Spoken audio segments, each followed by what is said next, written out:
देखिए जो वादा किया था सन 2016 में सत्ता में आने से पहले बीजेपी ने अभी तक उसको वो लोग फुलफिल नहीं किया, वो वादा निभाया नहीं। तो वो बहुत दुख का बात है कि वो लोग जो वादा किया है वो अभी निभाया नहीं। वो लोग ने विदर्भ में किया था, गोरखालैंड में किया था, बोडोलैंड में, सभी में वादा किया था अगर हम लोग सत्ता में आएंगे तो आपका प्रॉब्लम सॉल्व करेंगे। अभी हम लोग यहाँ का भूमिपुत्र है, यहाँ का जमीन में हम लोग का अधिकार है, हम इस देश का नागरिक है। नागरिक होने के नाते संविधान में जो भी अधिकार है वो हमारा भी बनता है। तो अभी गवर्नमेंट का रेस्पॉन्सिबिलिटी है, क्या क्या बोडो लोगों को नहीं मिला, किसी लिए बोडो लोग असम से सेपरेट होने के लिए ये मूवमेंट कर रहा है, ये देखना दिल्ली केंद्र सरकार का अभी रेस्पॉन्सिबिलिटी है। हम लोग किसी के खिलाफ नहीं है, ना हम लोग एसामीज के खिलाफ है, ना असमिया भाषा के खिलाफ है, ना किसी जाति के धर्म के खिलाफ है। हम लोग सबके साथ मिलजुल के रहना चाहते हैं। हमारे साथ आदिवासी भाइयों है, गोरखा भाइयों है, असमीज लोग है, सब लोग है। लेकिन आसाम का जो सरकार है वो लोग हमारा जो मिलना, हमारा जो अधिकार है वो नहीं दे रहा है। अभी प्राइमरी स्कूल के लिए हम लोग लड़ना पड़ता है, पुस्तक के लिए, टेक्स्ट बुक के लिए हम लोग को लड़ना पड़ता है, टीचर के लिए हम लोग को लड़ना पड़ता है, ICDS सेंटर के लिए हम लोग को लड़ना पड़ता है। हेल्थ सर्विसेज यहाँ कोई भी नहीं है। कॉलेज, इंजीनियरिंग कॉलेज जो भी हमने मांगा अभी तक नहीं दिया, सेंट्रल यूनिवर्सिटी मांगा नहीं दिया, रेडियो सेंटर में 50 साल में सिर्फ 15 मिनट टाइम हमें ज़्यादा दिया, टीवी सेंटर में हमारे लिए जगह ही नहीं है। तो बोडो का जो कल्चर आइडेंटिटी आगे कैसे बढ़ेगा?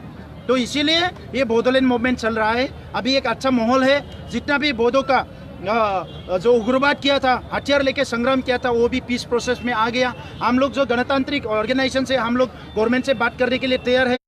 तो ऐसा एक माहौल पे गवर्नमेंट क्यों एक डिसीजन नहीं ले पा रहा है, ये सोचने का बात है। क्या गवर्नमेंट ऑफ इंडिया हम लोग को इस देश का नागरिक नहीं मानता? क्या गवर्नमेंट ऑफ इंडिया हम लोग के लिए ये जो हक है ये हमारे लिए भी ये नहीं सोचता? अगर संविधान को लेके गवर्नमेंट चला रहा है तो सभी लोगों को ये बराबर का हिसाब होना चाहिए। किसी को देके किसी को ना देके ये ना इंसाफी एक दुनिया के सबसे बड़ा लोकतंत्र में ऐसा नहीं होना चाहिए।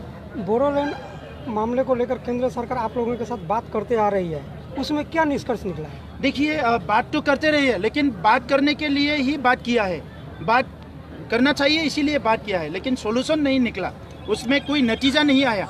तो इसीलिए हम लोग ये बोल रहा है कि गवर्नमेंट अपना नागरिक के साथ कोई जुमलाबाजी नहीं करना चाहिए, कोई धोखाबाजी नहीं करना चाहिए। अगर दुनिया के इतना बड़ा लोकतंत्र देश में इतना बड़ा पार्टी धोखा निकलेगा, इससे ज़्यादा दुख का बात क्या हो सकता है? इसीलिए हम लोग अभी भी उम्मीद करते हैं, अभी भी 5 महीना 6 महीना उनके हाथ में है। जो वादा किया वो निभाना चाहिए। बोडो लोगों को एक नया राज्य देने से इंडिया का कोई बिगड़ेगा नहीं, असम का कुछ बिगड़ेगा नहीं, बल्कि इंडिया में एक अच्छा नया राज्य मिलेगा, जिस राज्य में तरक्की होगा, अमन होगा, प्यार होगा और सभी दिशा में आगे बढ़ेगा, स्पोर्ट्स कल्चर सभी में आगे बढ़ेगा। ऐसा एक राज्य गवर्नमेंट ऑफ इंडिया मिलेगा अगर बोडोलैंड गठन किया जाए। अगले जनवरी महीना में पंचायत इलेक्शन होना है।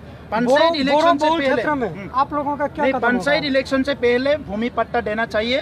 पंचायत का जो वोटिंग राइट यहाँ बोडो और ट्राइबल को देना चाहिए, नहीं तो हम लोग गवर्नमेंट के खिलाफ हम लोग जोरदार आंदोलन करेंगे। बोडो बहुल क्षेत्र में आप क्या करेंगे पंचायत चुनाव में? नहीं, पंचायत चुनाव से पहले हमें वोटिंग राइट चाहिए। अगर नहीं मिला तो क्या आंदोलन करेंगे?